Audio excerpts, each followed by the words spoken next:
crazies. Ownership. When an owner of a registered business sells the company to an investor, the company continues to exist as before. By contrast, you need to draw up new deeds to sell an unincorporated business to a new owner. Transferring your hold on. When an owner of a registered business sells the company to an investor, the company continues to exist as before. By contrast, you need to draw up new deeds to sell an unincorporated business to a new owner. Transferring your interest in the business to a third party is extremely complicated due to the fact that the business is considered to be an extension of you personally. A further advantage for owners of registered companies is that they can issue stock to raise capital. You should keep in mind, however, that doing this will lead to a decline in the share of the company you own. On the plus side, banks and other financial organizations see the ability of registered businesses to issue stock as a positive thing and are usually more likely to lend money to you than to an unincorporated business. This is because they consider the issuing of stock as a way to cover debts or increase cash flow. Additionally, you need to report business activities to shareholders and the government if you own a registered business. Conversely, you can generally keep your activities private if you're running an unincorporated business. Since you don't need to answer to shareholders, you have more flexibility to decide what to do with your profits in an unincorporated company. If you need help with your unincorporated company, you can post your legal need on Up Counsel's marketplace. Up Counsel accepts only the top 5% of lawyers to its site. Lawyers on Up Counsel come from law schools such as Harvard Law and Yale Law and average 14 years of legal experience, including work with or on behalf of companies like Google, Menlo Ventures, and Airbnb.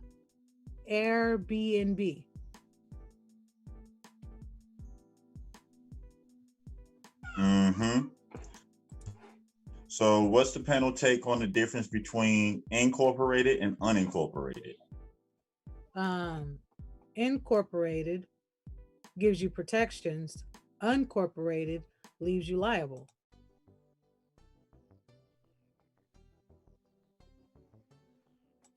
I mean, that's just me. I mean, that's correct.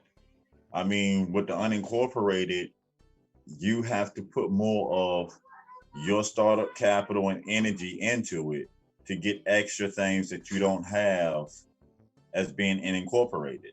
Right. And it's not saying that you can't get it done, because they show you companies and stuff that are unincorporated, but they also have the capital paid law firms and stuff that handle the legal stuff. Right. So there's a right way to do unincorporated. Yes. I mean, you're just not going to go out there willy-nilly and be like, all right, I'm unincorporated. You still need a stable foundation and backing to support that unincorporated business to run properly. Correct.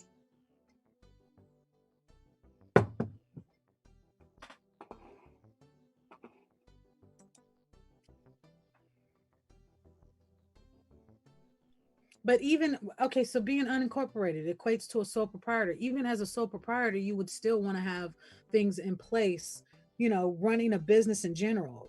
You would want to have the proper things in place running any type of business, whether it's incorporated, unincorporated, sole proprietor, any of those. I mean, there's a right way to do it, right?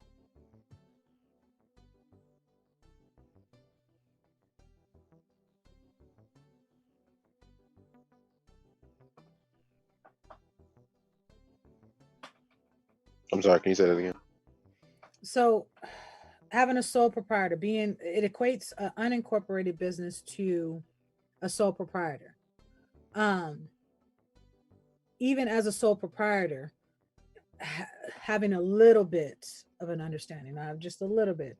Being a sole proprietor, you are responsible for everything. So you're responsible for, and which breaks down to the liability of whatever your sole proprietor entails. Say if I was dealing with herbs or gardening or whatnot, I'm still liable. I still need to make sure I put everything in place in the proper way, because as a sole proprietor doing that, or an unincorporated business doing that, if there is some adverse effect behind what I am producing from my sole proprietor unincorporated business, I solely am responsible for that. That falls on nothing. There's no protections. There's no additional protections to assist me. That all falls on me.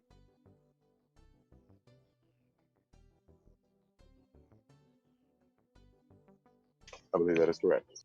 Even down to the bookkeeping. Wow. Yeah. Mm-mm.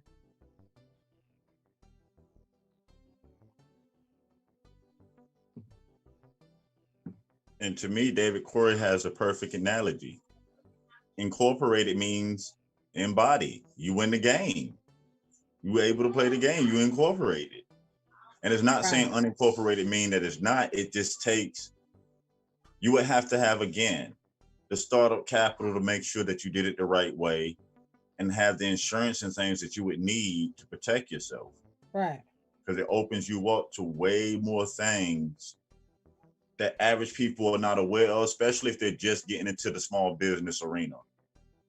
Right. To me, my suggestion would be, if that is your unincorporated is how you want to be in the end, at least start with unincorporated so you can at least build up the capital, learn different procedures and different ways, having the protections while you learn it.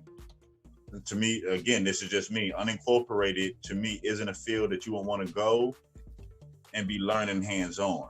Right. Because a mistake as being unincorporated could cost you everything. Not Right. just business, everything that you have personally.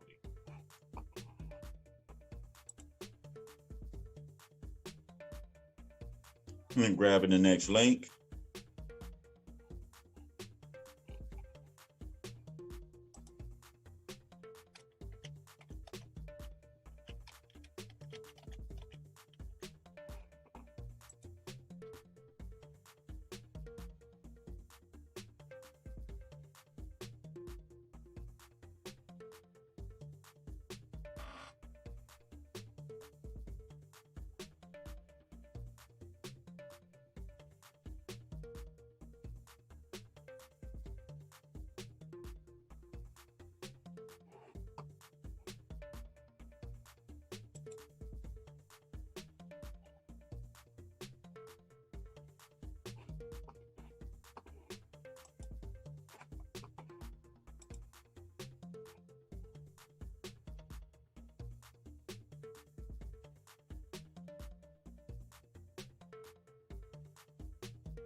All right, links are in the chat. And this section is the SBA loan programs. And we'll be going through the top 13 SBA loan programs and what they are. So that way, hopefully, a lot of people will have a better understanding on the SBA and the programs that they offer for small businesses.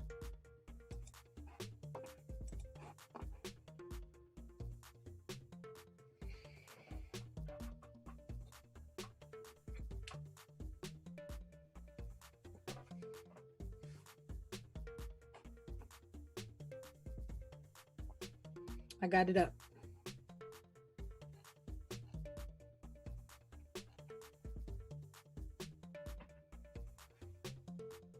SBA loan programs, get all the details. And this is from Fundra Inc.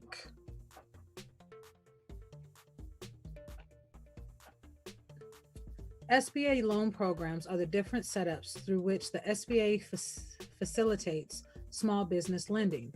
Though all SBA loan programs will offer affordable business funding, different SBA loan programs offer a variety of funding possibilities based on your business's history, the amount of capital you need, and how you plan to use the funds. Here's a quick look into all of the available SBA loan programs. Number one, Standard 7A Loan Program, the SBA's most popular and most general loan program, good for working capital. 2, Microloan Program, intended for smaller businesses who need up to $50,000 for working capital. 3, CDC 504 Loan Program, the SBA's version of a commercial real estate loan. 4, 7A Small Loan, a 7A loan up to $350,000 that's typically faster to fund.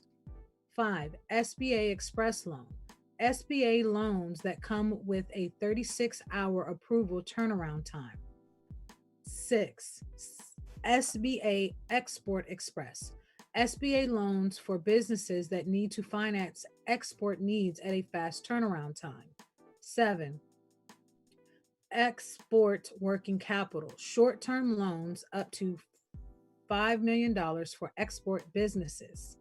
8, Veterans Advantage, Veterans Advantage, SBA loans specifically for veterans up to $350,000 in capital.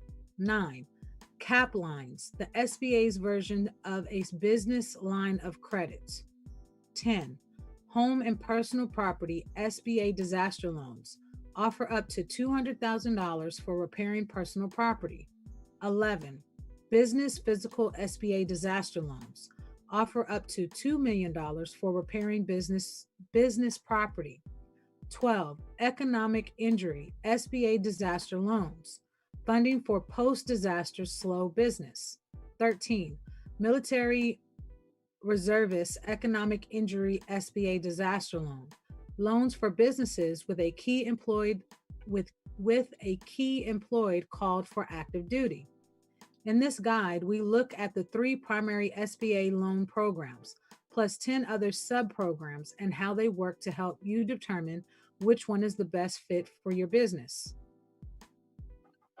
What are SBA loan programs?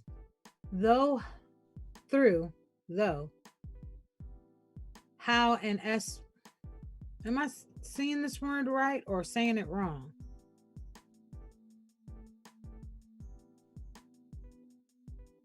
I'm back. I'm sorry, I had a phone call. What word? No. What word did you say, right? Though, THOUGH. That's though, right? Yeah, no, it's thou. It's Thou. dope. Yes. I'm joking. It's though. Yes. Okay. You remember the last time you was reading another language? Was that Bones too? Reading another language and came back, can't read English? It's all right. Yeah. It's all right. Okay? We're here for you.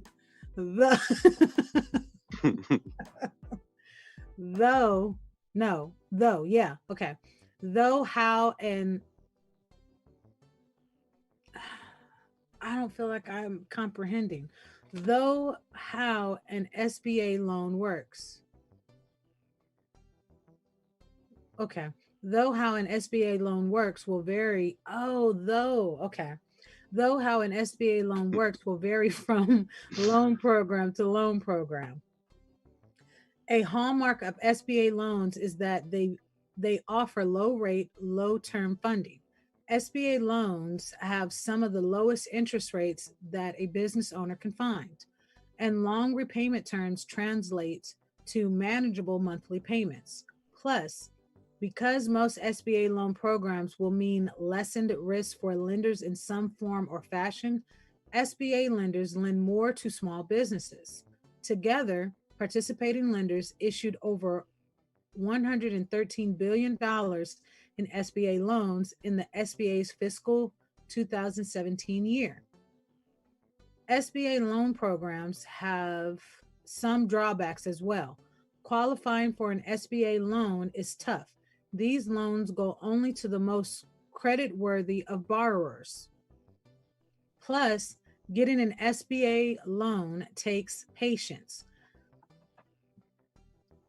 The average loan processing time is 4 to 6 weeks, even with a specialist like Fundera helping you with your application.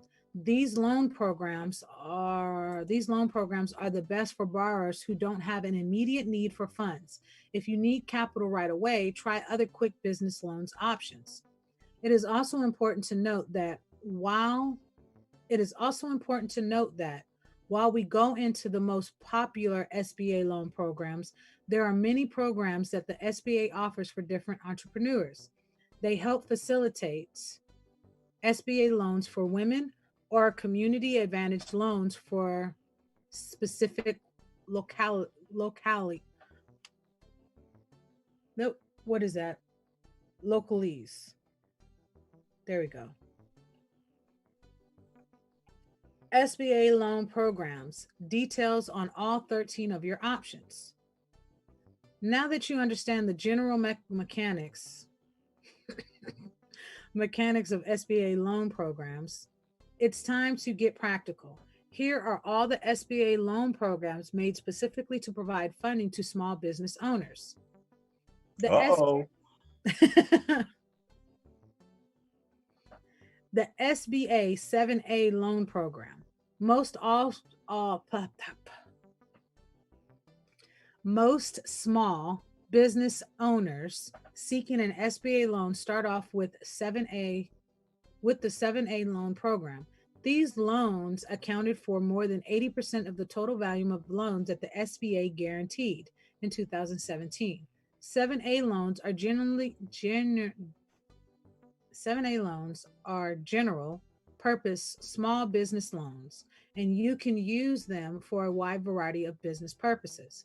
Plus, the SBA 7A loan program contains within it a variety of different sub-programs to consider. Since the 7A loan program, or one of the SBA loan programs within it, will be the obvious choice for the majority of business owners, let's dig deeper into exactly how this loan program works, who it's for, and how to proceed if you determine that this is the right SBA loan option for you. Not a walkthrough. Yeah. That's what I like. They do that at? Because that's where I want to be. You said that's where you want to be. I got a new program when I walk through. Talking about the program when we walk through. You stupid.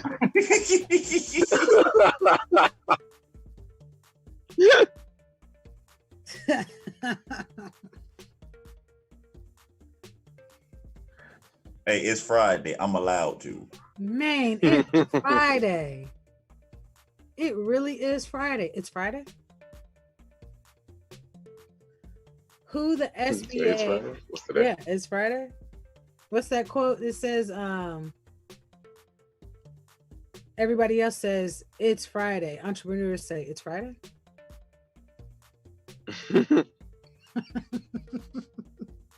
Today your birthday? What's today?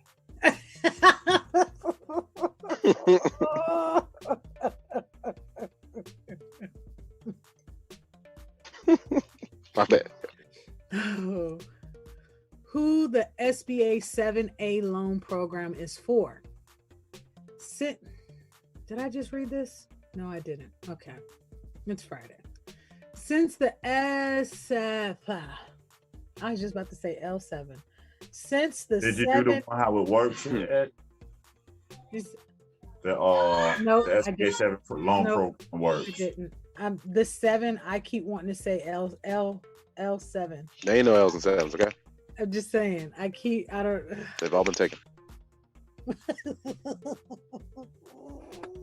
It's not even a square around. Take that. No! No 90-degree angles for you. I'm done. Okay. My bad. How SBA 7A loan programs work. As with the vast majority of SBA loan programs, funding provided through the 7A loan program. Hold on. Let me gather myself. As with the vast majority of SBA loan programs, funding provided through the 7A loan program doesn't actually come from the small business. Administration, rather, the borrowing process works similarly to a traditional bank loan, with the only difference being that the SBA acts as a guarantor to reduce the level of risk to the lenders. Many large banks loan money as part of the 7A loan program, along with several community banks and some online banks. Basically, the SBA plays a part as your co-signer, because a lot of times small businesses don't have the credit or don't have the large work capital already to acquire some of the loans that they may need to start up. And remember, what normally kills small businesses in the first 3 years is finances. Right. A lot of people have the desire, the passion, and the know-how, but not the startup capital to keep it running until it's able to generate and sustain itself. Right.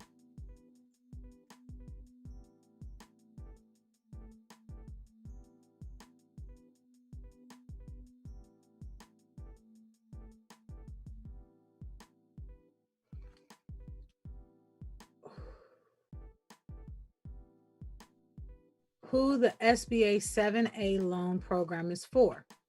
Since the 7A loan program offers so much flexibility in use of funds, it is far easier to narrow down the individual businesses or circumstances for which a 7A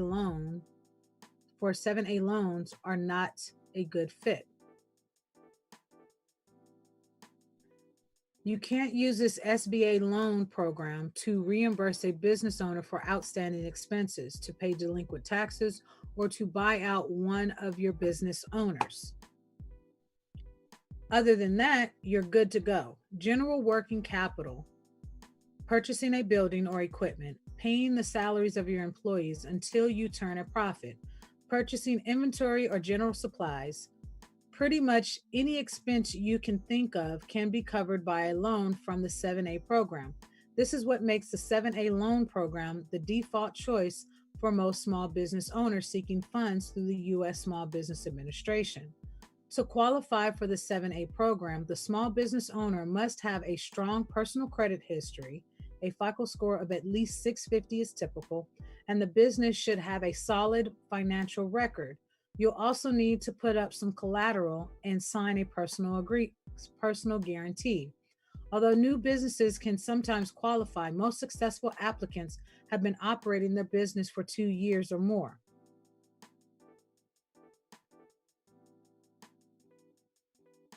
SBA 7A loan program terms.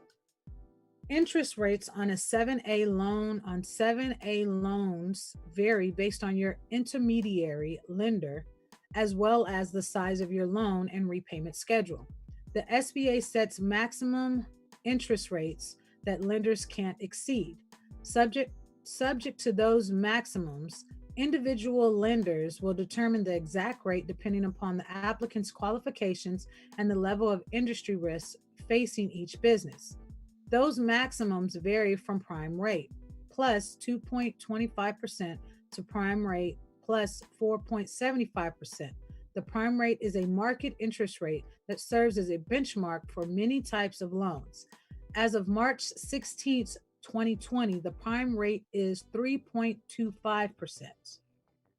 In addition to your interest rates, fees also affect your loan costs. The main fee on SBA 7A loans is the SBA guarantee fee, which goes up to 3.75% of the guaranteed amount of the loan. You can learn more about the cost of a 7A loan in our post on SBA loan rates. Since the SBA mandates the maximum interest rate on SBA loans, funds you obtain through the through the 7A loan program tends to carry some of the most affordable interest rates around. Repayment terms range between 5 to 25 years on 7A loans, depending on what you're using the loan for. The longest terms are for real estate purchases, and the shortest terms are for working capital. How to apply for SBA 7A loan program. Hold on, they're not just telling us what it is. Nope. If you can, they showing you how to apply. Mm-hmm. That's what's up.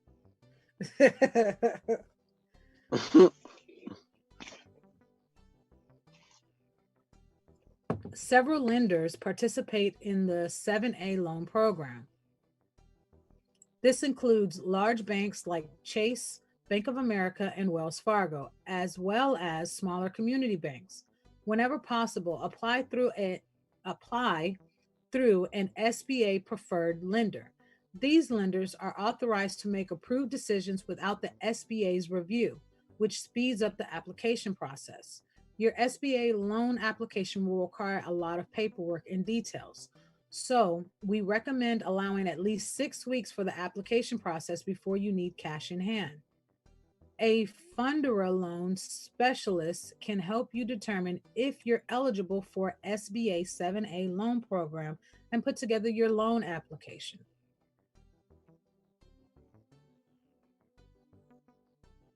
SBA 7A sub-programs.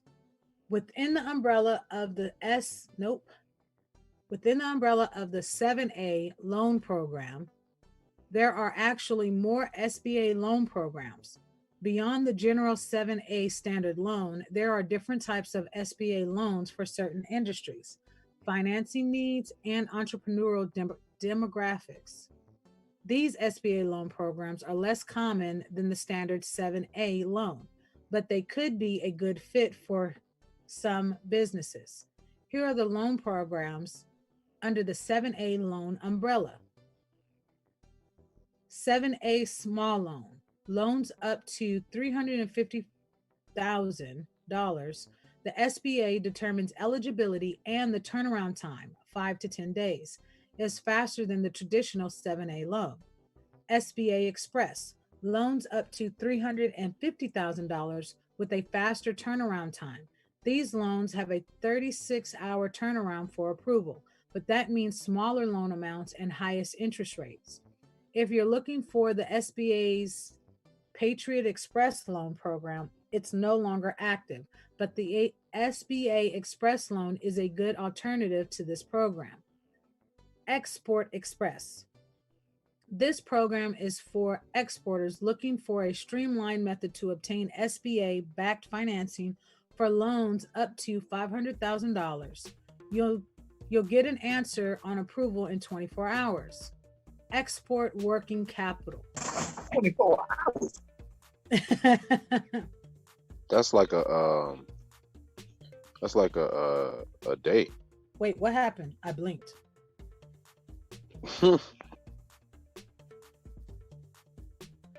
Export working capital.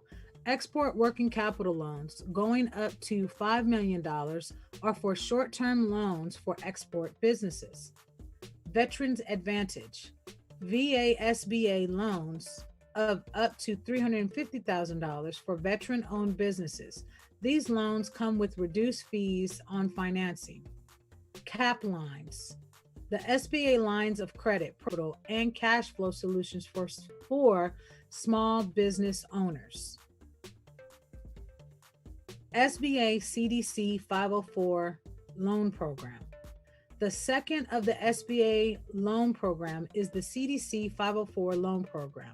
If you need significant funds to purchase or renovate land, buildings, or equipment, the CDC 504 loan program could be your perfect fit. The terms, qualifications, and application process for this program are more complex than the more general 7A loans. Multiple parties are involved with making 504 CDC loans, making for a more time-intensive process. Plus, there's typically more at stake here since 504 CDC loans have no set maximum and can cover huge multi-million-dollar projects. how SBA CDC 504 loan program works. As we mentioned, CDC 504 loans have a somewhat complex structure. A bank funds up to 50% of project costs. A nonprofit certified development company, CDC, funds up to 40% of project costs. These nonprofits are affiliated with SBA and aim to create jobs and enhance development in their local economies. The final 10% of project costs comes from the borrower, most often in the form of a cash down payment. Hold up 1 second. Think about it. That means if anyone is interested, they can also start their own CDC nonprofit. Yeah, because it's crazy. And I'm glad, shout out to you, Bones, because I really initially equated CDC to CDC, not Certified Development Company. Mm-hmm. That's it, a nonprofit certified development company. And that would make you the middleman between the SBA and other small businesses in your community. Right. So if you have a problem with the negotiations in between, then we start forming our own companies to be the middleman for us. If somebody got to be a middleman, why not you be the middleman for yourself? Right.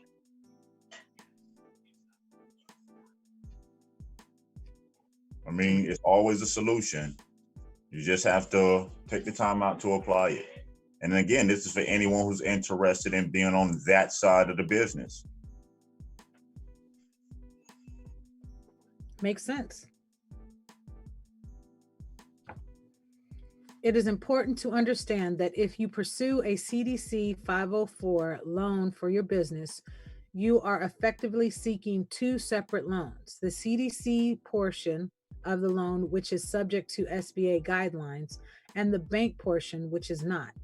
The exact process and terms, particularly of the CDC portion of your loan, can vary widely based on your geographic area and your local certified development company's specific goals.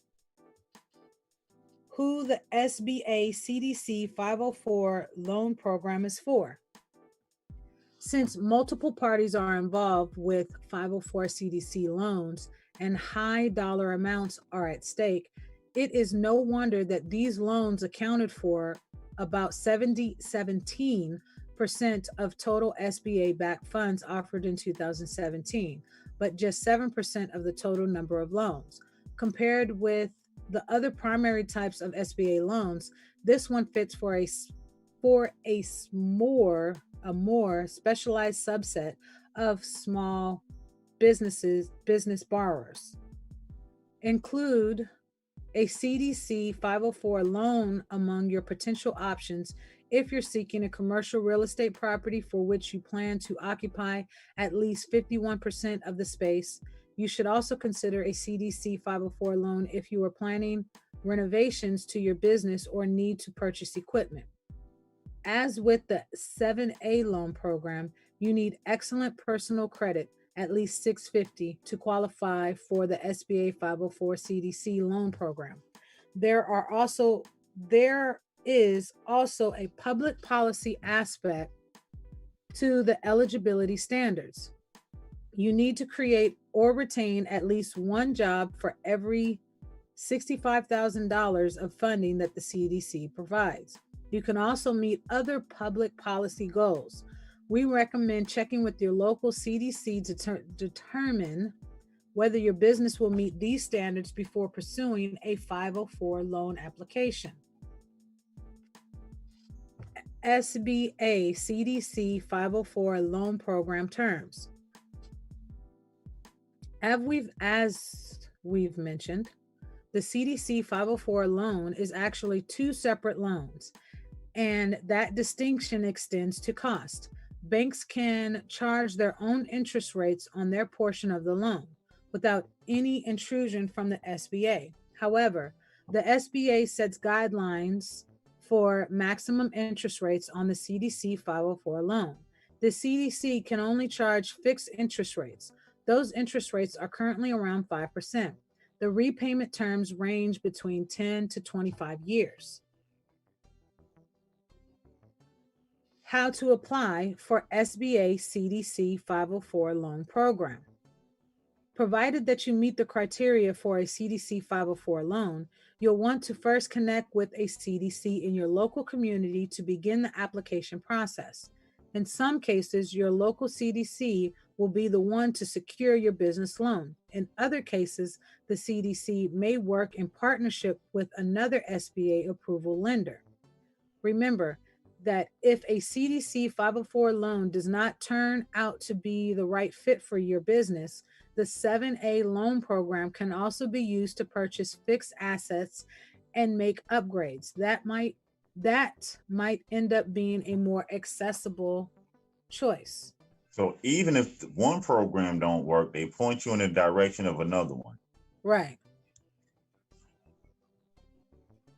And I mean, honestly, what I'm getting from this is that if one program is not a fit, or you're not approved in one program, there's still other programs that you can utilize. So it's not like you're getting a no. It's just based off of whatever the criteria are that they've stipulated that are required for that process, that loan. If you don't meet those, you'll probably meet those needs with another loan.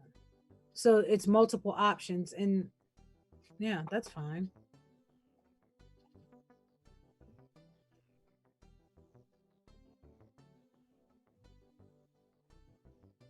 The SBA microloan program. Small businesses with very high overhead or startup costs may seek SBA loans for hundreds of thousands, or even millions of dollars.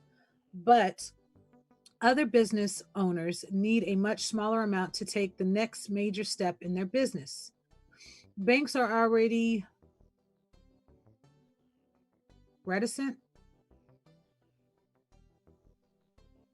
to loan money to small businesses in the first place. So many lending institutions won't even entertain a business loan application for $50,000 or less. It is for exactly this reason that the SBA created the microloan program, which works with small, nonprofit, intermediary lenders in local communities to fund loans under $50,000. So hold up. If I have a small business and I probably only need like 20,000 to actually get me to where I need to go to, you telling me there's a program for that? Yep. Say what?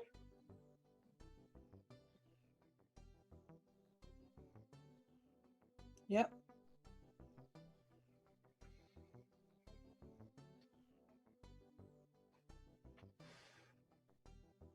I lost my place. Hold on. Oh, okay. We had how the SBA microloan program works. Right there, bold. Okay. How the SBA microloan program works. Unlike the other types of SBA loans, the microloan program stands out as the only one in which the funds for individual loans come directly from the SBA. Nonprofit intermediaries borrow up to $5 million at a time directly from the Small Business Administration, and then dole out the capital to individual borrowers according to their own qualification standards. Although more limited than the other SBA loan programs, SBA microloans can be used for a relatively wide variety of purposes. For example, you can use these loans to purchase materials, pay staff, or pay for advertising or marketing. However, you cannot use an SBA microloan to refinance debt or to purchase real estate. Who the SBA microloan program is for. An SBA microloan can be a great option for any small business owner who would see a positive impact on their business from capital less than $50,000. The exact qualification terms and minimum requirements vary among intermediary lenders. So you should check with your local intermediary to determine their exact application process and standards. However, you can generally expect that you will need a personal credit score of at least 600, and you will need to put up collateral on the loan and sign a personal guarantee. As with any type of SBA loan, expect that you'll need to present a well-formulated business plan as part of your application. This is important for all SBA loan programs, but specifically for newer businesses, which tend to apply for the microloan program. SBA microloan program terms. While borrowers can obtain up to $50,000 through this program, the average microloan that the SBA funded in fiscal year 2017 was just $13,884. SBA microloans have shorter terms compared to other types of SBA loans. They carry terms of up to 6 years with interest rates between 6.5% and 13%. The average microloan interest rate in the SBA's 2019 fiscal year was 7.5%. And not to confuse the SBA microloan program with the microloan program. Gotcha, yeah. Because there's different microloan programs. This is just a microloan program for small businesses. Gotcha. How to apply for the SBA microloan program. The SBA works through local intermediaries to make microloans so you'll want to first find a local intermediary in your area and contact them to learn more about the application process and requirements. Despite the smaller size of SBA microloans, you can expect the application process to be equally thorough. Getting loan approval and receiving the funds in your bank account can take several weeks. We suggest submitting your SBA microloan application as soon as possible, long before you have an intermediate need. Okay, that makes sense. SBA Disaster Loan Program. Meant for businesses and homeowners in recovery. The SBA Disaster Loan Program provides low-cost financing for economic injury, mostly that which comes as a result of a natural disaster. Like Hold the on. SBA. Go ahead. 1 second. This one is very, very important for a lot of small business owners in our community now. Because of the economic losses that a lot of businesses took because of the epidemic, you can also apply through here for small businesses that's already set up. Gotcha. Okay.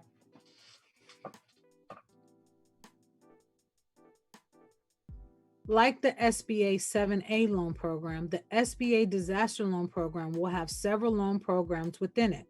Let's take a look at the details. How the SBA Disaster Loan Program works. This SBA loan program is unique not only in that it offers consumer lending, but also in that it offers direct SBA lending. This means that through this SBA loan program, the SBA is lending its own capital straight to the borrower, rather than simply providing a guarantee or lending through an intermediary. Who the SBA Disaster Loan Program is for. The SBA Disaster Loan Program offers affordable funding for businesses and homeowners recovering from a nationally declared disaster. This loan program also provides funding to small businesses who have an essential employee who is a military reservist called for active duty. SBA Disaster Loan Program terms. When you apply through this SBA loan program, the SBA will try to determine whether or not you have available credit elsewhere. If you do, your maximum interest rate will be 8%, but if you don't, the maximum interest rate on your SBA disaster loan will be 4%. Okay. Repayment term lengths for disaster loans can stretch as long as 30 years, which is lengthy even relative to other SBA loan programs. So that means you had the potential to qualify for this loan because of the disaster and to be stretched out to 30 years to pay it back? Yes. With anywhere between 4 to 8% interest? That's not. Oh, y'all gonna have to say that again. I don't know what. That, yeah, you remember, once a national disaster has been declared, if you have a small business, like a lot of people that listen in the community do, you can access this. Right. And it has and the terms are 4 to 8% interest, and the repayment term lengths can stretch out to 30 years. Well, that sounds like a mortgage.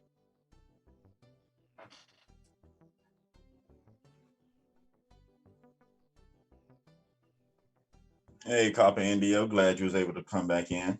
Copper! Hey, thank you. Sorry, I had to get on the corporate call and fix some things, but I think we're in a better place now.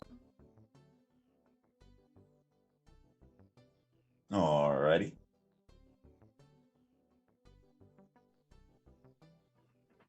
Oh, that's why they gave. Okay. How to apply for an SBA? Yeah. You just say how to. Yes. I just got reminded of something because my area was flooded.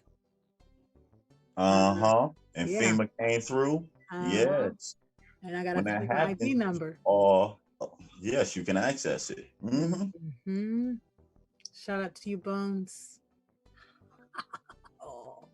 Ain't nobody don't work. Something else work. I'm just saying. Ain't nobody do nothing. How to apply for SBA Disaster Loan Program. To apply for funding through the SBA Disaster Loan Program, you'll need to register for a FEMA ID before you do anything else. Also, ensure that your intended use of funds fulfills SBA stipulations before applying. Small businesses apply for SBA disaster funding will need the following documents: SBA Form 5C, contact information for all applicants, Social Security number for all applicants, FEMA registration number, deed or lease information, insurance information, income records, account balances, monthly expenses, IRS Form 4506T. They just didn't walk you through everything you needed to have before you even apply. Yep. Say it ain't so. Yep. You know what? All right. Bones, you remember when I was trying to change the show topic? I apologize. My bad. I know I was wrong. I was wrong. Wrong. Don't challenge him. All right. Might get embarrassed.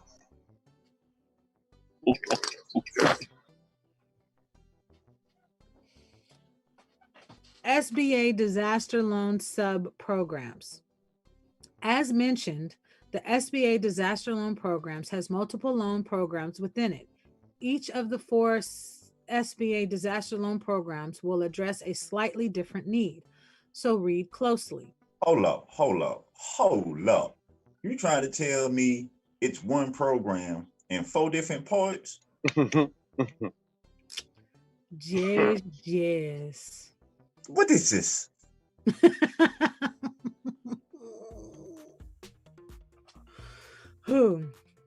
Home and personal property SBA disaster loans.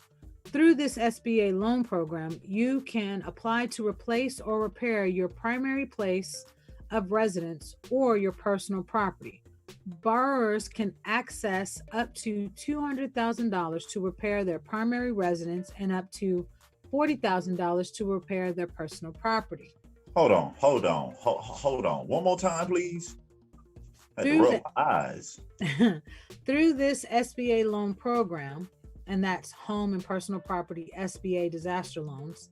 Through this SBA loan program, you can apply to replace or repair your primary place of residence or your personal property. Borrowers can access up to $200,000 to repair their primary residence and up to $40,000 to repair their personal property. So hold on, I can own a house and own some property someplace else. And a program that's broken up in 4 parts, the first one is broken up in 2 parts. So I can access both parts. One part for my primary residence and the second one for any personal property. Yep. So I could have been replaced my piano. That's better than Lotto. Man. It fits you. Gabriel, I got that. As man, I'm sorry. That's like an ultimate inside joke, but yeah, I'm pretty sure. Oh my goodness! Screamed that a few times. The other way, the actual way. That boy did bad. Look, hey, now he said the word. All I just responded to what came first in my head. I shouldn't even be able to catch that one. Nope, that boy did bad. I don't even know what that says about me anymore. Exactly. You don't want to keep saying it. Yeah. You know everything I'm saying. So what are you saying? No, that boy ain't bad. Nope. Don't tell us nothing then. Don't tell us no jokes. Don't tell me nothing. Oh, man. Don't want us to use it. Don't tell us then. Man.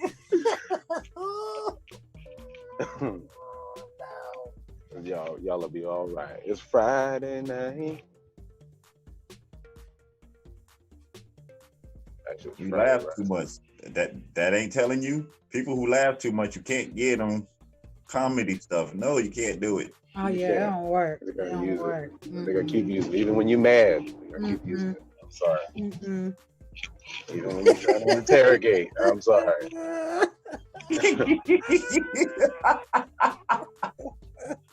Me don't care. I'm practicing my Hollywood accents. Your Hollywood accents? I'm practicing. About to give me some voiceover work.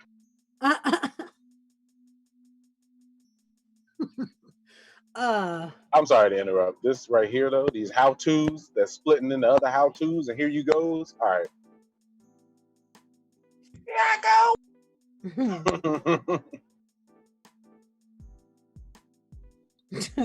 Look, I'm traveling right now, Gabrielle, but I'm assuming there's hot links. He said there's hot links. There's actually PDFs. What are you talking about? Hot links? No, I was asking. Yes, there's a lot. Okay, now I'm just making sure. Yeah, you can download the information. Forms. Take you got with you. Forms that you can fill out in there and all that. Yeah. Walkthrough.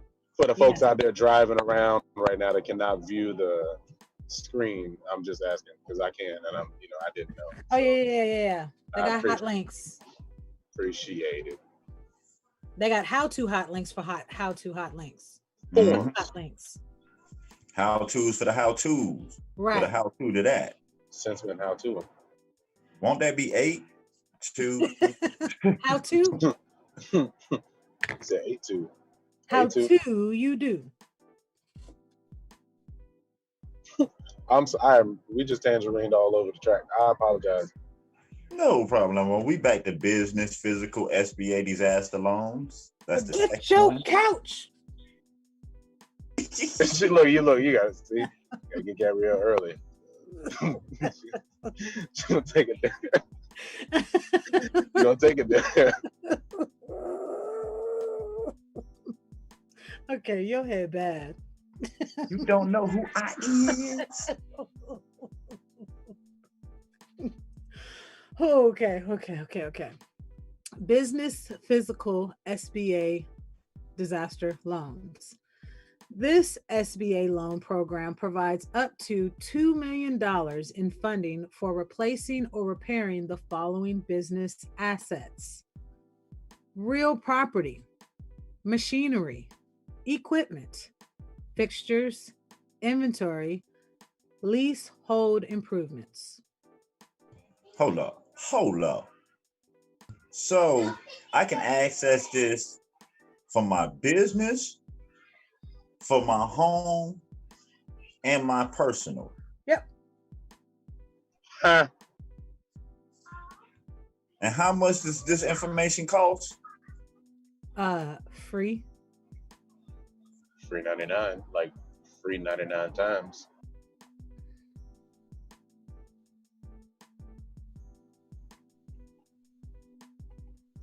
Oh, I'm sorry, y'all. I was on the phone with my SBA. I'm back. I'm about to say, did you drop the mic? Real quick. Yeah, just real quick. Real quick. Matter of fact, it was just on the counter. It didn't even go to the floor. I just put it Yeah, down but right joking. If you do have a small business, do contact your local SBA. Because I deal with them, I want to say, like every other day, and you'd be surprised the assistance and the help that they have in there for you. You know, especially when you go in there with your business plan and the idea and the direction that you're trying to go in. Right. And the better you are at articulating that, the better they can service you to get you to where you're trying to go. Gotcha. Again, it's about us applying ourselves and coming out of these shells, up from up under these rocks, and being a part of our communities again and doing what we got to do. Right. Economic injury SBA disaster loans. Perhaps your business didn't sustain physical injury from a declared disaster, but it did see business slow down majorly. If this is the case, then the economic injury SBA disaster loan is the SBA loan program for you. Hold up. You got a loan because I lost some money because my business slowed down? Yep. And if I remember correctly, the CARES Act actually expands the funds available for this. Right. You are correct.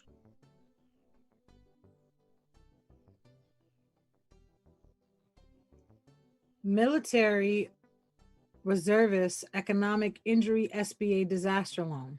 Finally, if a key employee is called for active duty, the SBA loan program was made just for you.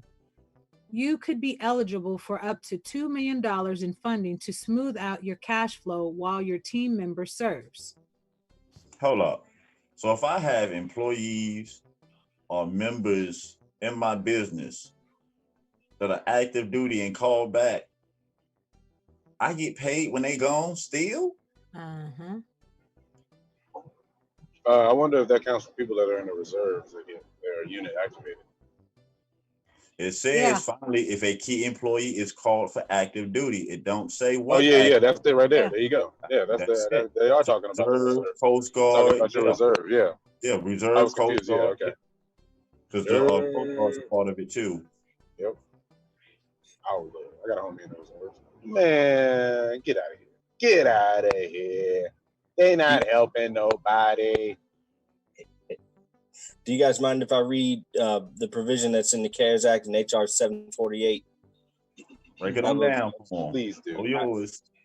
All right, I have a PDF with the text. As soon as I find the URL that holds this PDF, I'll send it out. I got this a while back when it was written, but when it was signed rather. But it says opt in for SBA qualified lenders. Lenders qualified to participate as a lender under 7A of the Small Business Act, 15 U.S. Code 636A, may elect to participate in the Paycheck Protection Program under the criteria, terms, and conditions established under this section. Such participation shall not preclude the lenders from continuing participation as a lender under Section 7A of the Small Business Act, which 15 U.S.C. 636A. For program administration. With guidance from the secretary, the administrators shall administer the program established under this section, including making and purchasing of guarantees or loans under the program until the date on which the national emergency declared by the president under the National Emergencies Act with respect to the coronavirus disease expires. So as long as this thing is going on, and this is beyond lockdown, because remember, the United States had to go back into work. It had to resume some level of normalcy. And the provisions here in the CARES Act will be in place until the emergency is declared to have ended. Not when lockdown ends, but when the emergency is declared to have ended. So lenders for this section are given additional provisions on top of what was already mentioned. This is what this passage was saying. On top of what was already mentioned, they're able to also provide paycheck protection. So what this means for workers is that they now have another option, as opposed to having to get laid off and having to collect unemployment and having to apply for it and everything else. They'll be able to stay on payroll because the funds for their paychecks will be protected, will be reimbursed. That's the first thing. And the second thing is for employers, you can keep your staff, and the degree to which you can keep things operational, you can, because now you're not alone in having to pay these people when there's reduced, or in some cases no revenue coming in and credit is freezed up. So this works for essentially everybody involved.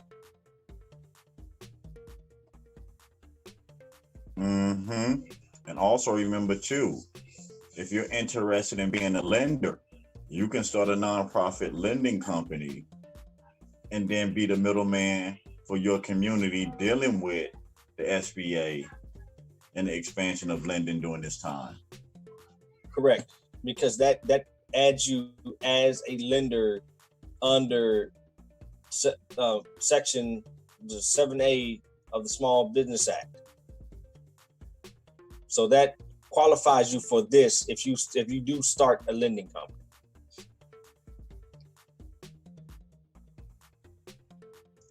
All we lacking is that creativity, y'all, on how to use these different programs time in, so we can start benefiting ourselves now, laying a solid foundation for the future.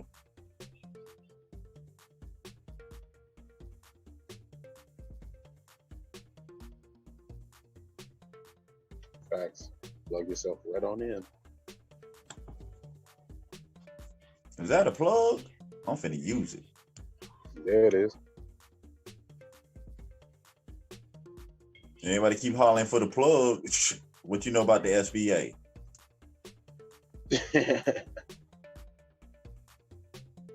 USDA. What about that FSA?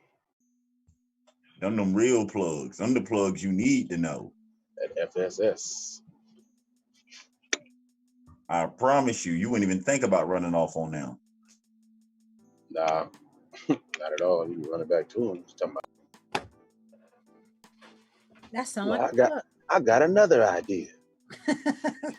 Bring it on. Fill out the application.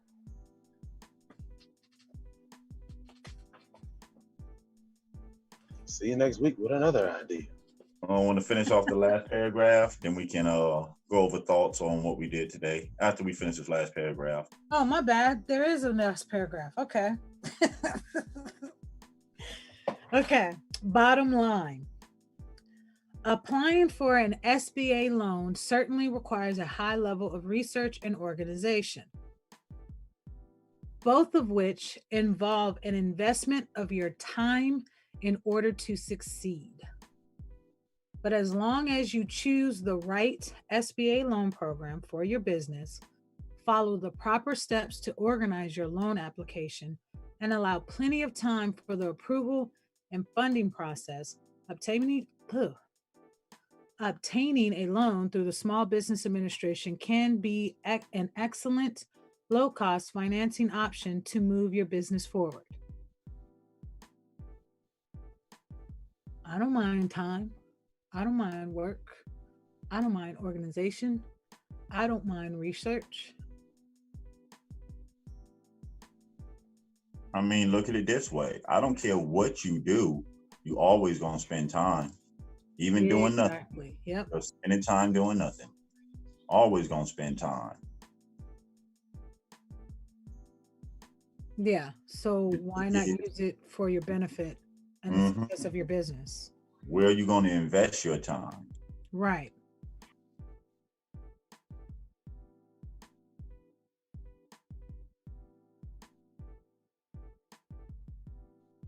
I mean, thoughts on these SBA programs?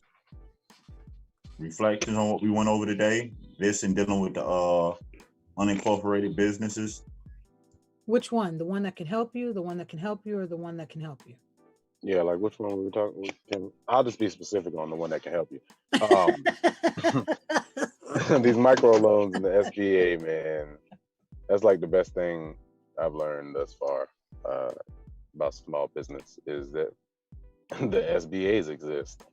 Yeah, learning about microloans and SBA loans, the different types, it really opened up my mind and my perspective and understanding on what I thought was the only options you had to go to in order to get loans for the startup of your business, the sustaining or whatnot. It really has and is continuing to open up the door of several options that are out there, no matter how big or how small. There are several programs out there under the microloan SBA loan programs to help, whether it's personal, business, both.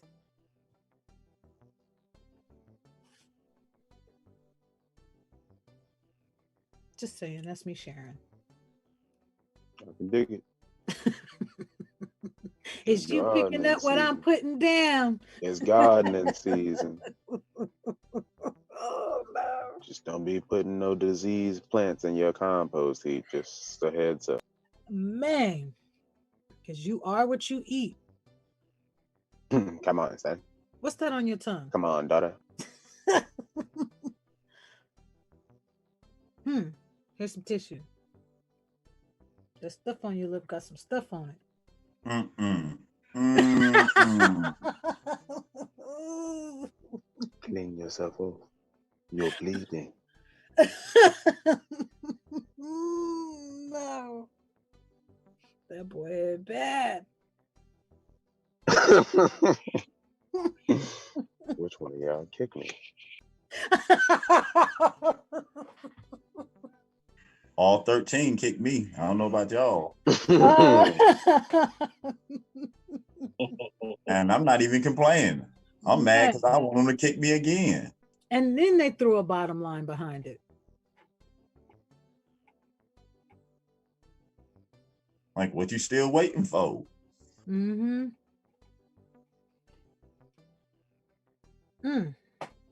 Man, oh man. I like that there's some more stuff on the table, You don't just have to choose one thing. You're not forced to choose just one thing, It's not the only way, but it is a way. And it's designed around your needs. It's not that you're forced into a program to take on something that you have no need for, just to get what you need. Is that it's a loan program, again, that's in the category that best fits your needs. Right. And you don't have to guess about it because they had to walk through the requirements, all the information that you can make the best decision on what direction is best for you, your business, and your community. Yeah, and also it lets you know these are the things that you need to have in place in order to get this loan. But if you don't have these things in place, this is what you're going to need to get in place, even to put in the application going forward. So, I mean, I like how it lets you know what to prepare for. Right. So if you don't have these things in place with your business or your home, your personal, get these things in place. And that's what they mean by not waiting until you have a need, then going out scrambling, trying to get all these things in order. That if you're doing business and your intent is for the business to be successful as possible for the community, so the community can be successful as possible, then you want to make sure all these things you already have in place, that your accounting is on point, that your overhead is on point, your services, all your receipts and everything, because this is information you're going to need moving forward, regardless, whether you're doing a small business loan, a partnership, a new business venture. So again, it helps us as a community start to educate ourselves in a very important area, business. Yeah.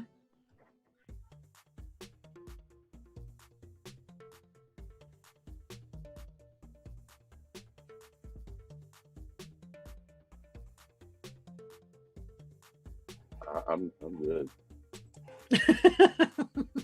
And like you said, basically teaching you how to mind your business. Really.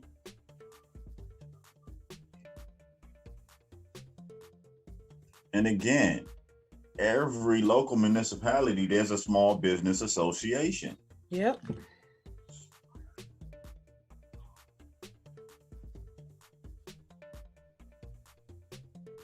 So that's still actively getting involved with your community, because you're getting involved. You contact them, you get involved with them, but then they still let you know about other sources and resources out there. That's local. Yep. So again, putting you in contact with other local businesses. That way you can start building up relationships and working on different resources and institutions for the community. Because again, one person or one entity cannot do it alone. It takes us making a commitment to ourselves, each other, the community, to form these businesses, to take what we learned today and give it back. And the key is give it back. Yeah. Because when you don't give it back, how is it going to be maintained and sustained for future generations to come? How would they learn how to run these corporations if we're not taking the time out to teach them? Right. Just imagine what we're learning now and what we're doing with it, how creative we are with it right now. Now imagine if our children at their ages now are learning these skill sets. Can you imagine the creative things that they can do with these companies when they learn from the ground up how to mind the business, how to mind the family's business, how to mind the community's business? Right. Again, it's getting back to the roots. When you realize that, okay, the foundation was crooked, you break it down, you build it back, and right now we at the roots. And that's why we say, as we taking this information, it's not meant for us to hold on to it, it's meant for us to use it and to pass it on amongst our family members, amongst our communities. Because again, regardless of what your ideology is, you come from a community. And if that ideology isn't harming someone else's belief, then access this information and build your community. Right. Regardless of where you come from. Because in the end, we're going to have to start doing business with ourselves and others outside of ourselves. So we have to start learning how to do this. It doesn't mean that you have to adopt somebody else's ideology or believe the way they believe. But for what's best for the community is for us to learn these skill sets, polish off these abilities, and make sure that we teach our children and make sure we document everything we learn. We leave documented records. So what we're going through today never have to happen again. Because if we allow future generations to make the same exact mistakes we made, then my brothers and sisters, we all have failed.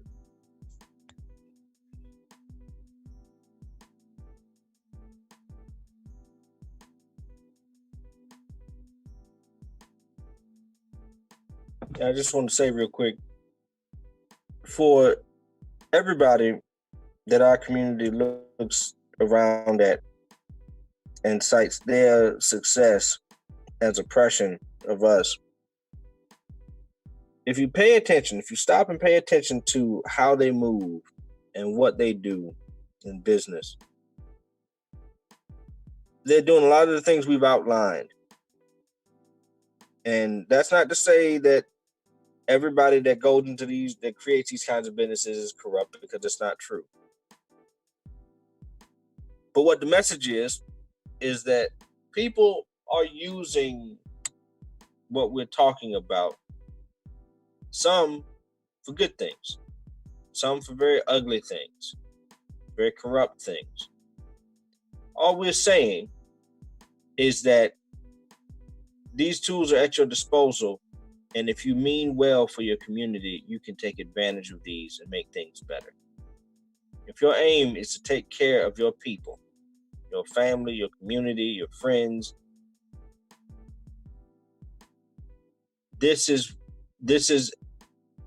a set of tools in a larger arsenal that you have to be able to make that kind of change. And as Bone said, if we can figure this out and we can pass this down, our children, and we know how smart our children are. We talk about them all the time. And just imagine what kind of creativity they could add to this, how far they could go with this, what great things they could do for their communities and our people as a whole. So before we start looking at business people as the enemy because they're business people, we've got to separate the businessman from the gangster. And our problem is gangsters have become businessmen. But we're not going to be able to fight any of this back. Any of these things that we perceive as oppressing us, any of these things that are keeping us from getting access to resources and information and education that we need.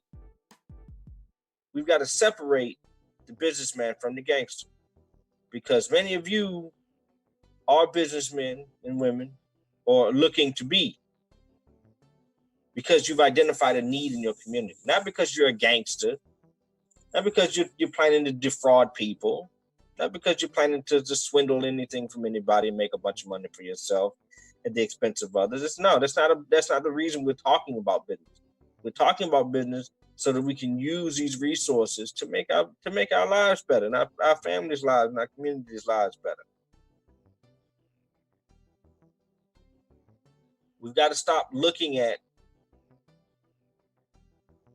what you want to call it, capitalism, free market, entrepreneurialism. We got to stop looking at these things as an inherently corrupt thing. Because as you can see, we've got guidelines and regulations and opportunities in all of these that allow us to do great things. We just let the gangsters get in and do what and get access to the things, the resources that we should be having. We don't need to go outside of the government to do this. It's all laid out. That's how they were able to do it, because it's available. It's right in front of you. So I just want people to understand why we spend so much time breaking this down, why we spend so much time showing everyone that, what's available. Because these are things that could get us the same things we're complaining that we don't have, the same opportunities we're complaining we don't have, the same power we're looking at everybody else and wondering why they have. We have it. We just have to use it.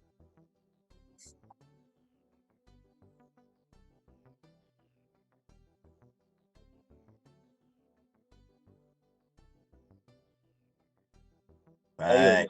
Sorry. Don't apologize for nothing. All truth. All truth. And that's something to remember over this weekend, is that, yes, this week has been very stressful with all the drama and the back and forth. But again, ask yourself, who's actually making the effort to change the cycles? and when enough is enough. When are we going to start walking away from the same old where people use our sisters in a negative light, no different than you see on these television shows? When are we going to walk away from this culture that deems us to be so destructive? When are we as a community are going to start standing and speaking out against the things that are wrong? Because again, we cannot constantly keep talking about change, trying to hold on to things that mean us no good. No man or woman should be above being questioned, especially when the community is at stake. It should not be we want to be all up in arms when the harm comes to us as an individual, especially when it infected the community and we could have did something about it. And I say we, because again, not one person or not one entity can do this alone. We did not get in this mess alone. And true indeed, we all have lives and we all have personal struggles that we must deal with on a daily basis. But again, the only reason we are in this alone because we choose not to communicate with our brothers and sisters. We choose not to embrace our culture and walk away from things that we know our whole entire lives that meant us no good. True indeed, fear comes from the unknown. From walking away from what's unfamiliar. But that opportunity to change our cycle, isn't it worth it? That right now the eyes of history are on us and the choice that we have to make right here.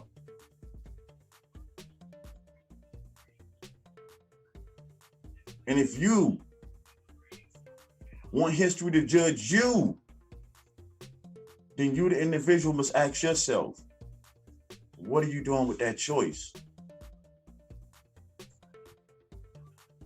It should never matter when it comes to right and wrong. Status, likes, popularity shouldn't matter. The conversation to compromise yourself for right and wrong should not even be allowed in our community. Because again, what we say and what we don't say will always represent us. Grand Rising, Carrie Bay. Grand Rising. Grand Rising, Carrie. Peace, James. Peace, Carrie. Join us is Rising. Any input on what we was going over? Oh man, y'all want, like I said, the SBA. Go ahead, Brother Kerry. I'm sorry. Go ahead. Yeah, I definitely don't want to go at the James. Listen, smart man, bro. Something came to my mind, bro. And I want to be fair, and I want to make sure we touch every aspect of everything that we're talking about. You know, like the loans that you was talking about, and using the resources that Copper was, talking about, saying how we can use the resources. Some people will say that, well, we have barriers that's stopping us from doing it, like, racism and stuff like that. But we have proof. We have recordings, not of our peers when we're having casual conversations. We have recordings of business meetings and meetings with these higher ups, these people that are in these seats that make these decisions. And we enforce them to do their job. We force them to do their jobs. So there's no excuse not to use these resources.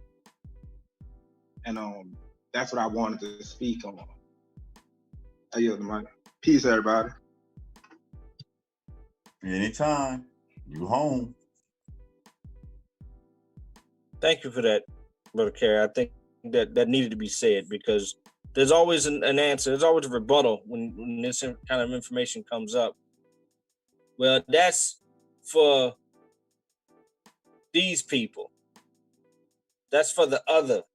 That's not us. We got roadblocks. Everybody's stopping us. The man won't let us do it. The government won't let us do it. That's nonsense. People come here from all over the world that can do it. And when you talk to people who've done it, they refute a lot of these things that most people assume are roadblocks. And if nothing else, are you so afraid of being rejected for a loan or for any of these resources we've laid out that you don't even attempt to apply for them? You don't even attempt to try to get them started? We can't be that afraid. Because if we're that afraid, we've already lost. And then not only are the resources there to start these businesses, but also help and guidance by people who've been able to do it exists. And it probably doesn't get talked about as much as it should, but there is help for these things. There is guidance. There are people in our community who've been able to do it. So we can't use the fear of roadblocks, the fear of rejection, the fear of not being in the big club to stop us. Because if we can prove that there's discrimination in us being able to get these resources, if we can prove that there's somebody stopping us and actually oppressing us, that's where you turn the legal system into your favor. If you can prove it, if you got the receipts, actually take it to court. You'd be surprised how much progress gets had if people just go and get it started.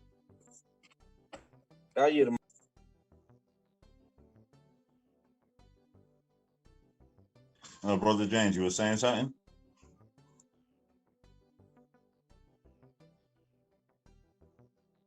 No, I was just saying greetings to everyone, and I apologize for being tardy. I was out coughing on everybody so I could be the first one in the line at Six Flags.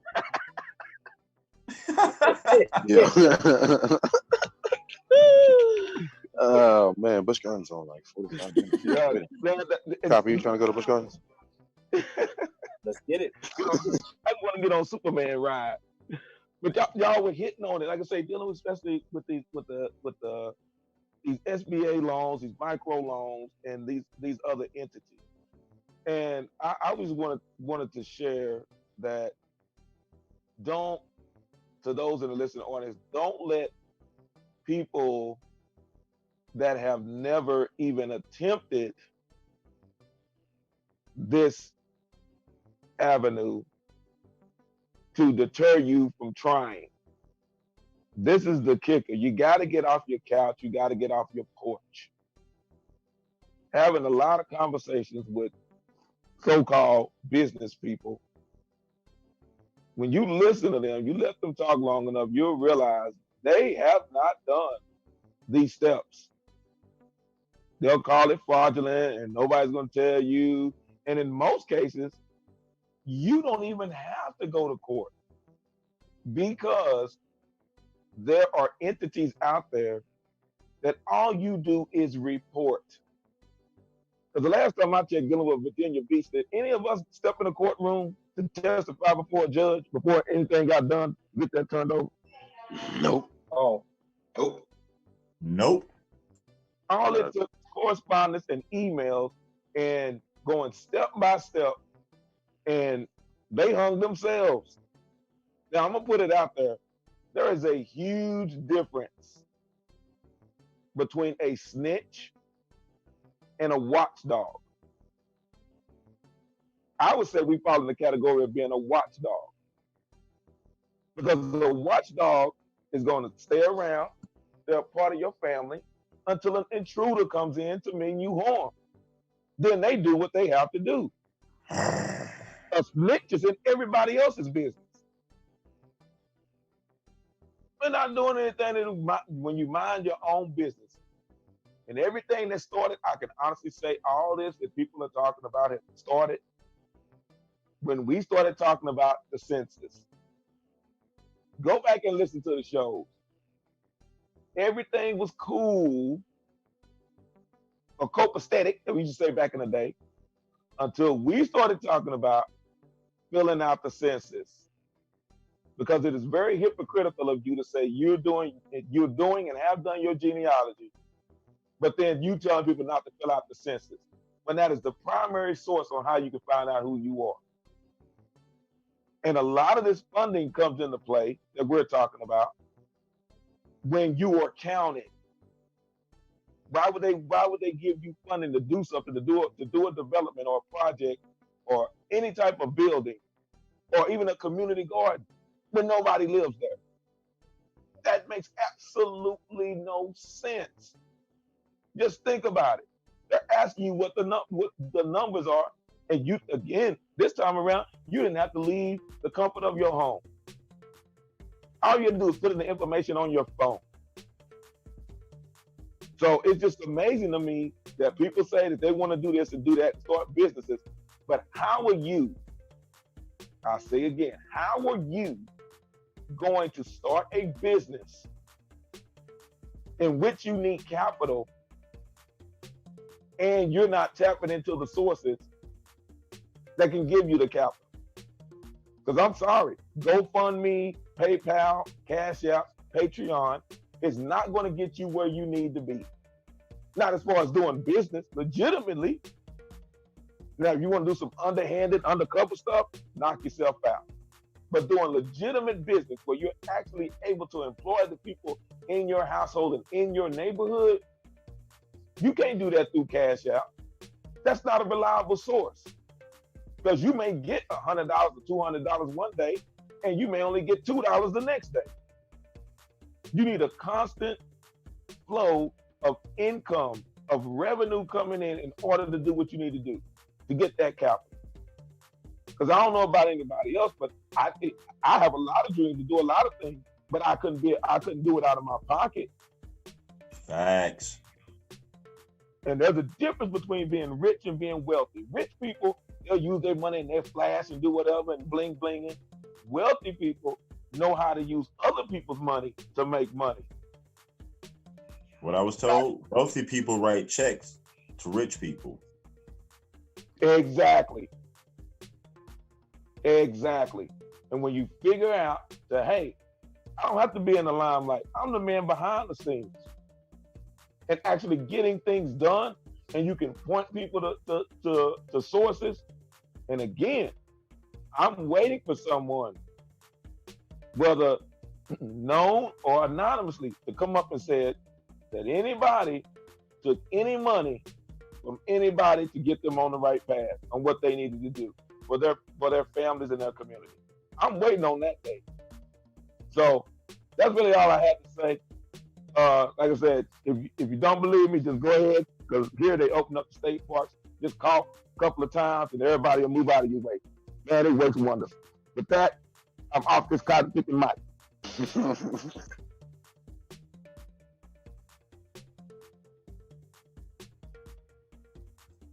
I guess it's about that time, y'all.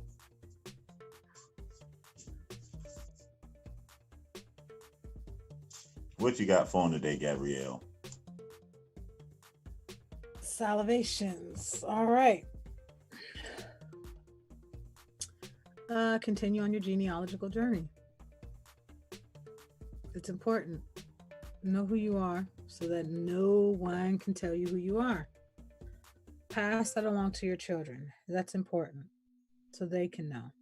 So they can know who they are. So no one can tell them who they are. Pass it along to your family. Have those conversations. And at times, those conversations can be frustrating, but even a record burns a needle. So there's a reason why we repeat things over and over again to our children. Eventually, it will set in. But still, do your genealogy, know who you are. It definitely opens up your perspectives on how you see and view things. Census Day was April 1st, but you can still do the census. Please do the census. Aside from it being required by law, do the census so that you can count and make yourself count. It affects funding, it affects programs, it affects your community, it affects the things that are done or not done, it affects the things you're able to access or not access. So do the census. Period. You got the decennial census, which that opened up on April 1st.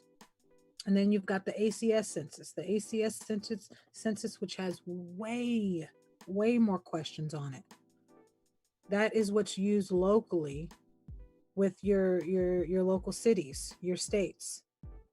Do the census. If your address was selected for the ACS census, do that census because you are a representative for your neighbors, for your community. That's our voice. That's how we get that is one of many ways that we can get our voice heard, by participating. Get actively involved. Sign up for notifications with your city's website, your city council's website, your state, your county. You can get those notifications through email. Sign up on Facebook. Just get actively involved. Do the census. Make yourself count so that you can count. With that being said, peace to the panel, peace to the chat, peace to the silent majority. Shout out to you, Double Cousin, for these wise words. Appreciate you.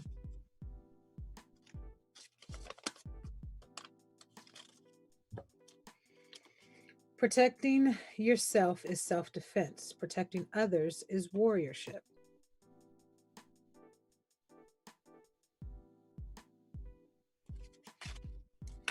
Time is not the main thing. It's the only thing. Life hits you hard, but it takes 3 seconds to decide if you're a superhero.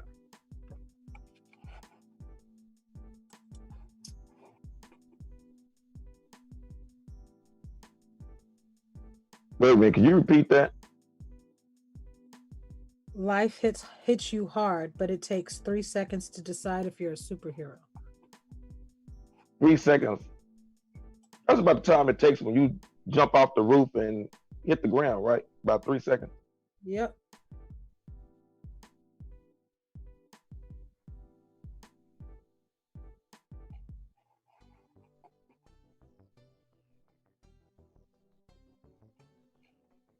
And last but not least,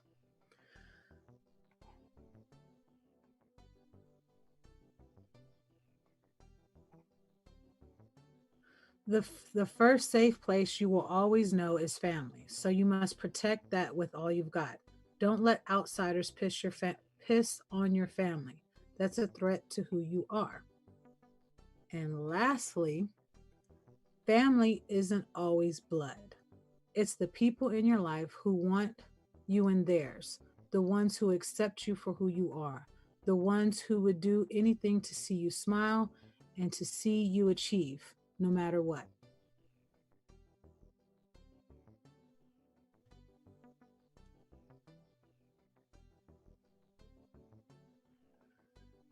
That's it.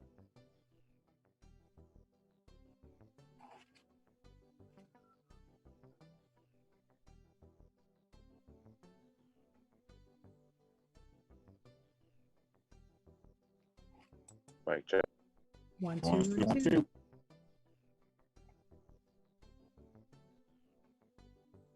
Oh, what?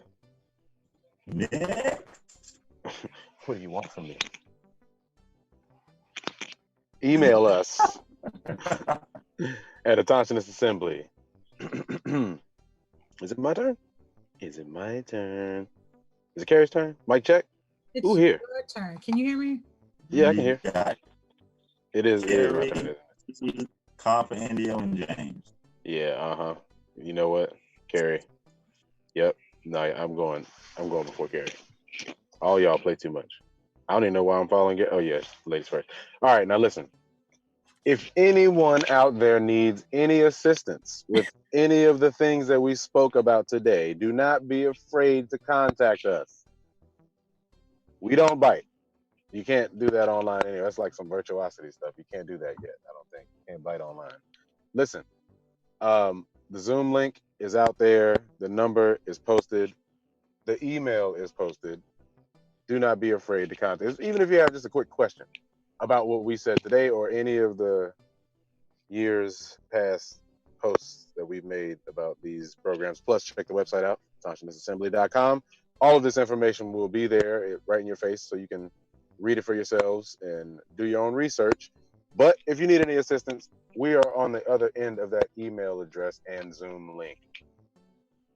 Hope you guys hope everybody, I'm not going to call anybody guys, hope everybody has a great weekend and a great rest of your rising. It's only like 40 minutes left on the East Coast. Something like that, 50 minutes. Peace, y'all. All right. Oh, yeah.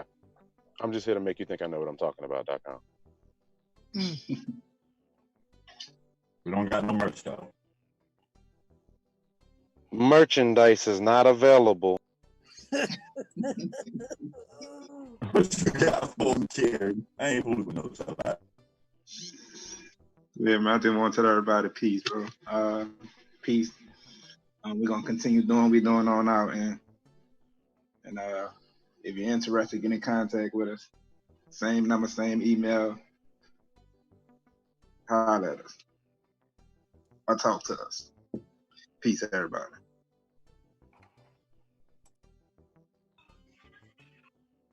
All right. What you got for Copper, Indio?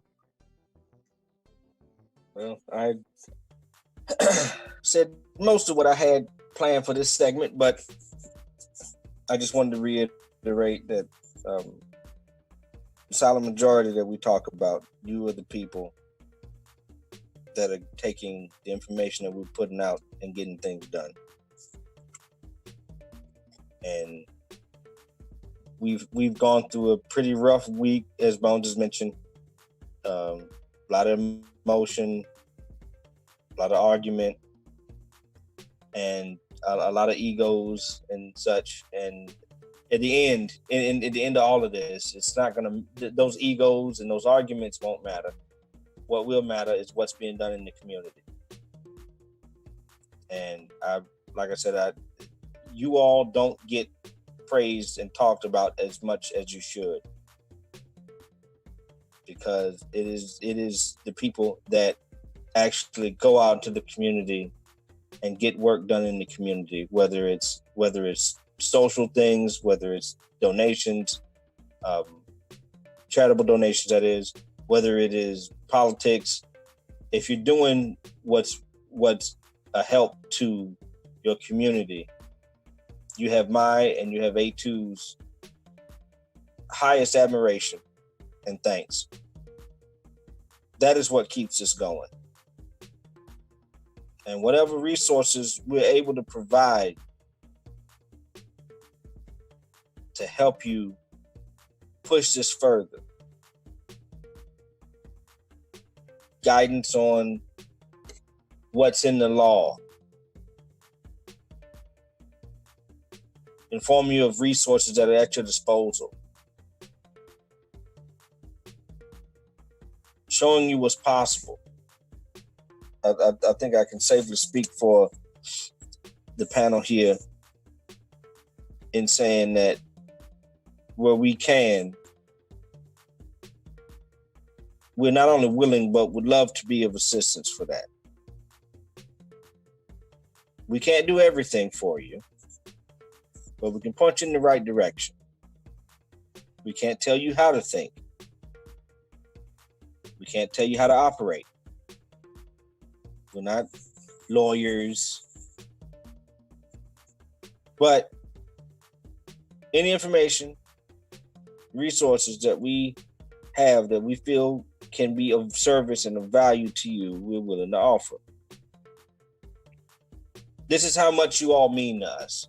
This is how much our communities mean to us. And we don't spend so much time refuting schemes, refuting egos, and all of this other stuff if it didn't mean making sure that our communities came first. That's what this week was about. And as we get into the end of the week and as we go to rest and spend time with our families, I mean, most of us are home anyway still, but as we spend more time with our family, we should reflect on that and get prepared for the week ahead, the week of hard work and the week of righteous work. And I don't mean that necessarily in a religious sense. I mean it in terms of morality. That is justice. We always talk about justice for our people. Justice is doing what's right for our communities. Helping our communities. Giving them the infrastructure to do what we look at everybody else doing, to take care of each other. That is justice. So I hope you all take those words with you into the weekend. I hope you all take all of the things we've talked about here into the weekend. Reflect, spend time with your people, with your tribe, with your community. And let's get this work done. Thank you all. Have a pleasant weekend. Thank you very much, Copy NDO. Oh, what you got for Brother James? I want to channel my inner Gabrielle Union. Hope you're still listening over there. Okay, she's there. Good. Thought for the day. I would much rather be a small business than small-minded. Guado. I'm gonna hit you with my inner double cousin. One more time, please. I would much rather be a small business than small-minded.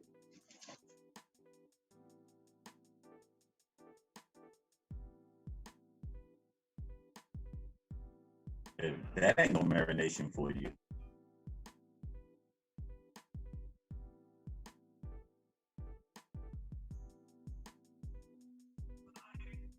And on that, I would like to thank the panel for all the work they put in, every rising for their communities, not only the online one, but their physical communities on where they live, and the time that they take out to volunteer away from their families to make this possible.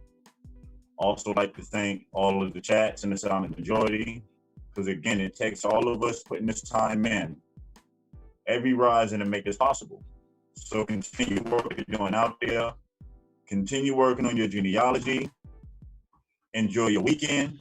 And until we link up to the next Rising show, remember we love you and peace. Peace, everybody. Peace, everybody. Shout out to Larry Blackman from Cameo, spitting all over his mic. Word out. Peace, y'all.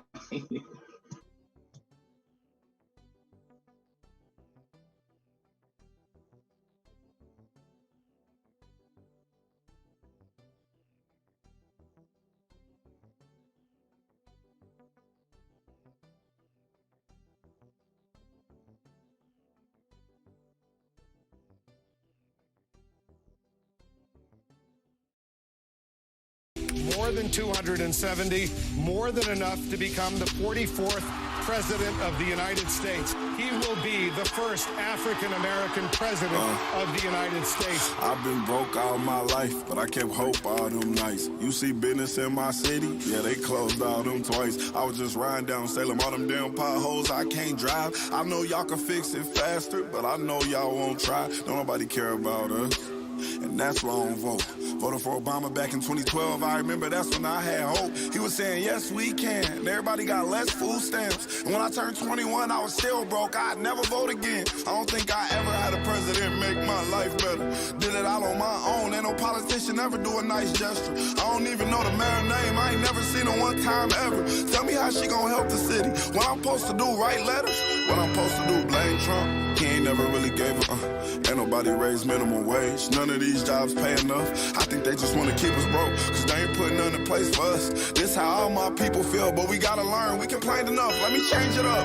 Everything I just said, everybody I know think the same way. See, they don't want to see us vote, and we never do, so we see the same thing. But all our votes really do count, and they'll never really let it show. So now I'm finna break it down, cause if I don't, you would probably never know. First thing first, you know back in middle school when they taught us, it was 3 branches of the government. We forgot it when we got older. It's the judicial, the legislative, and executive. But all we know is the executive. That's the mayor or the governor and the president. Now none of them 3 people make no laws, they just be checking them. The laws come to their desk and all they do is say no or yes to it. So when the news station tried to tell us that Barack Obama couldn't put us on, we was all salty at Obama when it was the Congress members all along. We gotta focus on the legislative branch. Yeah, they the ones that make the laws. Yeah, they the ones write how much food stamp money you get on the card. But when people that wanted to help us wanted the job, I know they probably lost.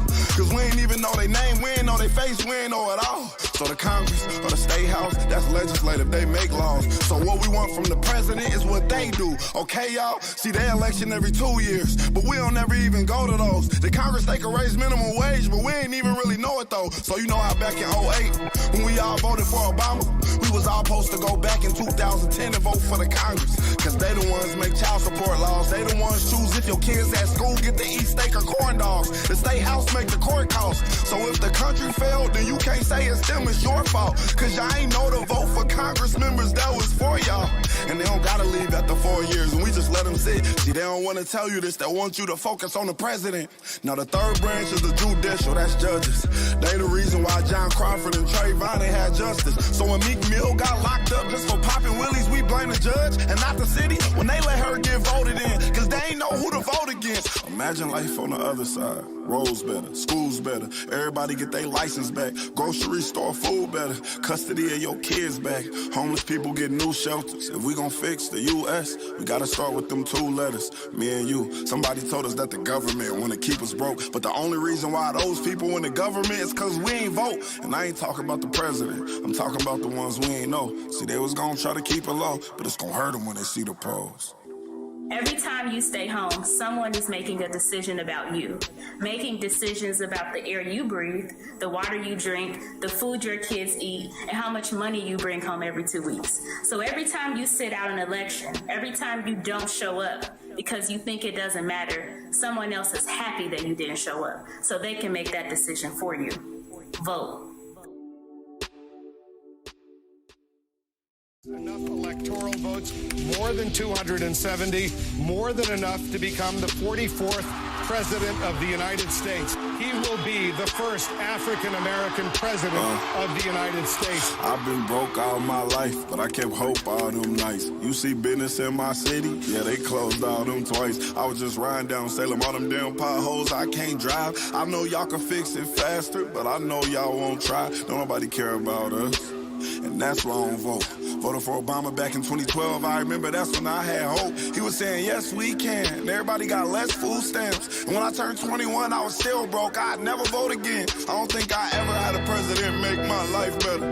Did it all on my own. Ain't no politician ever do a nice gesture. I don't even know the mayor's name. I ain't never seen her one time ever. Tell me how she gonna help the city. What I'm supposed to do, write letters?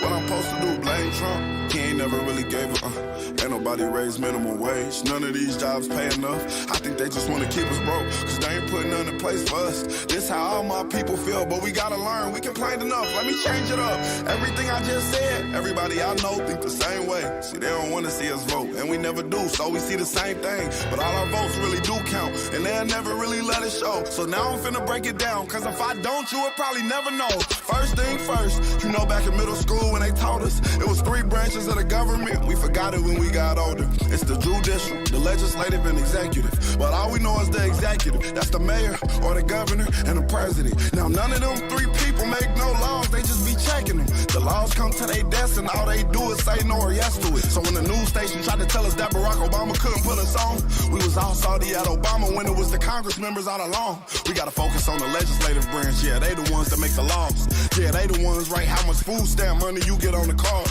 But when people that wanted to help us wanted the job, I know they probably lost.